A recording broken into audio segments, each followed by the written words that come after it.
नमस्कार, मैं हूं प्रदीप कुमार। आप देख रहे हैं पॉलिटिकल आइडिया। पॉलिटिकल आइडिया के आज के इस अंक में आप सभी दर्शकों का बहुत बहुत स्वागत है। मित्रों, इन दिनों देश के 4-5 राज्यों में विधानसभा के चुनाव होने हैं आने वाले 4 महीने के अंदर, और उसके बाद 2027 में विधानसभा का चुनाव होना है उत्तर प्रदेश में। उत्तर प्रदेश देश का सबसे बड़ा राज्य, वह राज्य जो तय करता है कि देश के लाल किले पर झंडा कौन फहराएगा। तो उसी उत्तर प्रदेश में विधानसभा के चुनाव होने हैं, और चूंकि अभी जिन 5 राज्यों के विधानसभा के चुनाव होने हैं उनमें कहीं ना कहीं देखेंगे आप तो असदुद्दीन ओवैसी की पार्टी भी एक बड़ा प्लेयर बनती हुई दिख रही है। एक तरफ असदुद्दीन ओवैसी पर जो गैर भाजपा राजनीतिक दल हैं उनका आरोप लगता है क्या कि असदुद्दीन ओवैसी बीजेपी की बी टीम है।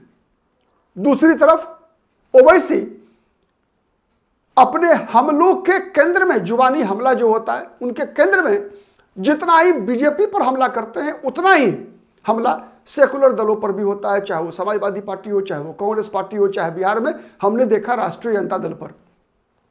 तो उत्तर प्रदेश में भी विधानसभा चुनाव होने हैं।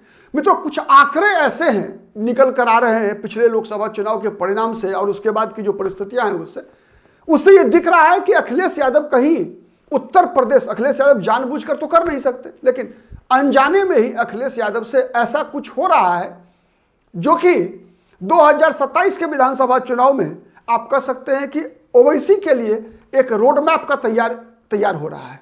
रोड मैप तैयार हो रहा है। वैसे ही जैसे बिहार विधानसभा चुनाव में आरजेडी की कुछ गलतियों से ओवैसी के लिए बिहार में रास्ता तैयार हो गया, रास्ता बन गया, जैसे कांग्रेस की गलती के कारण एआईयूडीएफ का रास्ता असम में तैयार हो गया, वैसे ही समाजवादी पार्टी के 2024 के लोकसभा चुनाव में की गई गलतियों से एआईएमआईएम का रास्ता तो तैयार नहीं हो रहा है उत्तर प्रदेश में। चलिए बात आते हैं आंकड़ों पे। आंकड़े ऐसे हैं मित्रों कि 2024 के लोकसभा चुनाव में जब भारतीय जनता पार्टी को बहुमत नहीं मिल सका, केंद्र में 272 से नीचे आंकड़ा रह गया, बीजेपी मात्र 240 पे अटक गई, तो इसका सबसे बड़ा कारण बताया गया उत्तर प्रदेश में भारतीय जनता पार्टी का खराब प्रदर्शन। उत्तर प्रदेश के चुनाव में भारतीय जनता पार्टी, जो हर पॉलिटिकल पंडित, हर एनालिस्ट यह अनुमान लगा रहे थे कि 80 सीटों में कम से कम 60 सीटें तो बीजेपी जीतेगी ही जीतेगी, क्योंकि बीजेपी वहां 73 सीट तक जीत चुकी थी 2014 के लोकसभा चुनाव में। किसी ने सोचा नहीं था कि मोदी और योगी के होते हुए उत्तर प्रदेश में बीजेपी का आंकड़ा मात्र 33 लोकसभा सीटों पर अटक जाएगा, और अखिलेश यादव के नेतृत्व में इंडिया अलायंस 43 लोकसभा सीट पर चुनाव जीत जाएगी। किसी ने नहीं सोचा था। हुआ क्यों ऐसा हुआ? उसके सब 2-3 कारण रहे, और इन्हीं कारणों में छिपा हुआ है कि रोड मैप जो ओवैसी की एंट्री उत्तर प्रदेश की राजनीति में, क्योंकि ओवैसी की पार्टी को बिहार में जबरदस्त सफलता मिली, 5 विधानसभा सीट पर अभी उनके विधायक हैं, अभी संपन्न हुआ बिहार में। महाराष्ट्र में खाता खोल चुकी है ओवैसी की पार्टी विधानसभा चुनाव में 2024 में। अभी जो स्थानीय निकाय के चुनाव हो रहे हैं वहां ओवैसी ने अच्छा प्रदर्शन करने की संभावना दिख रही है। तो क्या उत्तर प्रदेश में भी असदुद्दीन ओवैसी का रास्ता तैयार हो रहा है, और यह तैयार रास्ता क्या अखिलेश यादव की गलती से हो रहा है? तो मित्रों, आंकड़े जानते हैं 2024 के लोकसभा चुनाव में क्या हुआ था। 2024 के लोकसभा चुनाव में जहां अग्रणी जातियों ने 79% अग्रणी जातियों ने बीजेपी और एनडीए के पक्ष में वोट डाला था, 79%, और 16% ने इंडिया अलायंस, कांग्रेस और समाजवादी पार्टी के गठबंधन को वोट दिया था। मतलब अग्रणी जातियों का एक तरफा वोट गया था बीजेपी को, एनडीए को। यादव जाति का 82% गया था इंडिया अलायंस को, मतलब एक तरफा गया था। किसको? समाजवादी पार्टी को, कांग्रेस पार्टी के गठबंधन को, और 15% बीजेपी को, यादव जाति का। लेकिन गैर यादव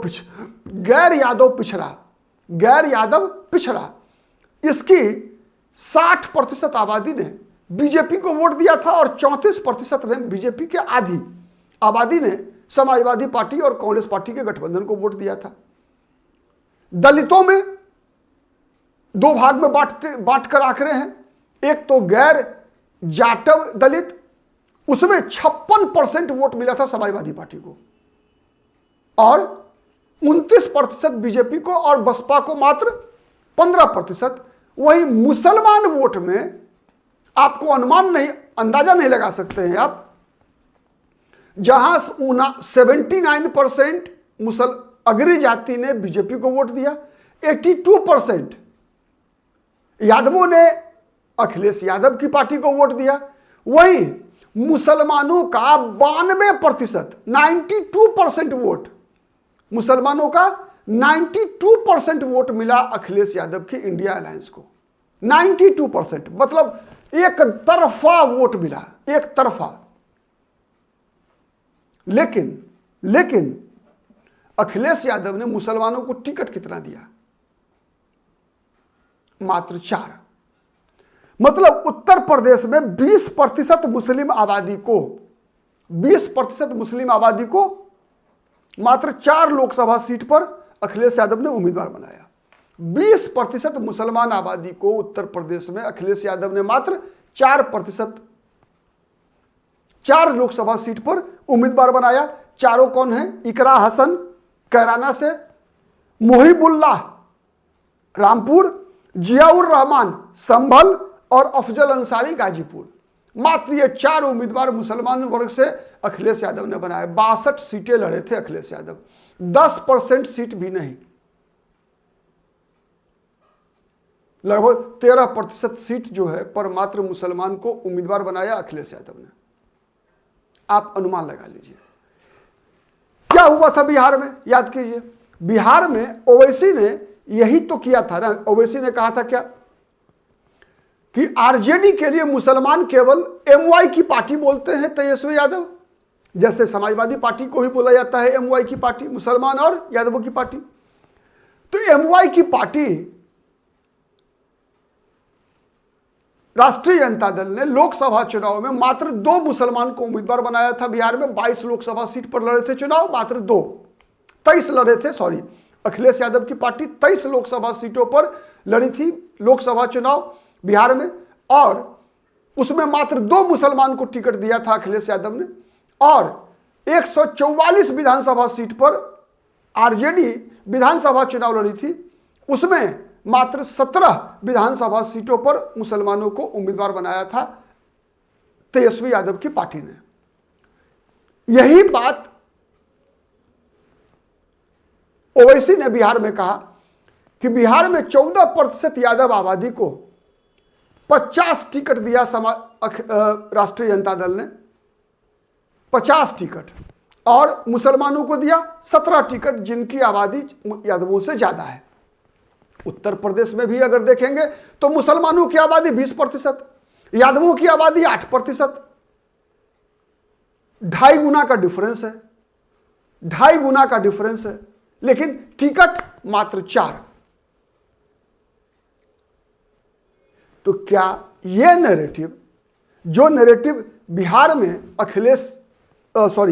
ओवैसी ने तेजस्वी यादव का खूंटा उखाड़ने के लिए जिस फॉर्मूले का इस्तेमाल किया कि क्या मुसलमान केवल दरी बिछाने के लिए हैं, तो अखिलेश यादव के इस समीकरण के अनुसार क्या ओवैसी के लिए रास्ता खुलता हुआ उत्तर प्रदेश में नहीं दिख रहा है? यह सवाल है। इस सवाल का जवाब आप भी कमेंट करके जोड़ दीजिएगा। और हमारा वीडियो यदि पसंद आता है तो निश्चित रूप से लाइक कीजिए, कमेंट कीजिए, शेयर कीजिए, जिससे कि अधिक से अधिक लोगों तक हमारी बातें पहुंच सके। और अब तक यदि पॉलिटिकल आइडिया को सब्सक्राइब नहीं किया है मित्रों, तो प्लीज सब्सक्राइब कर लीजिए। आज के लिए इतना ही, बहुत बहुत धन्यवाद।